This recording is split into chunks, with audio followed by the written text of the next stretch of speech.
সবকিছু ছবি তুলে ফেসবুকে দিতে হয় না, কিছু পার্সোনাল জিনিস থাকা লাগে, পার্সোনাল একটা area, personal space, personal life, personal charity, personal good deeds, এটা লাগবে আপনার।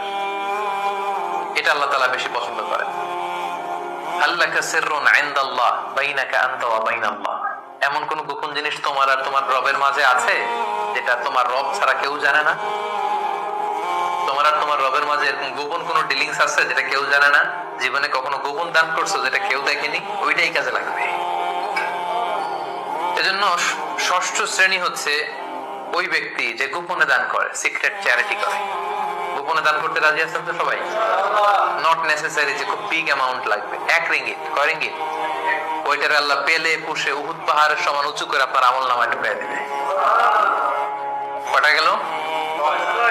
7 নাম্বার হচ্ছে রাজুলুন যাকারাল্লাহ খালিয়ান ফাফাদাত আইনা, যে ব্যক্তি গোপনে আল্লাহর জিকির করে, আল্লাহকে স্মরণ করে আর চোখের পানি ছাড়ে।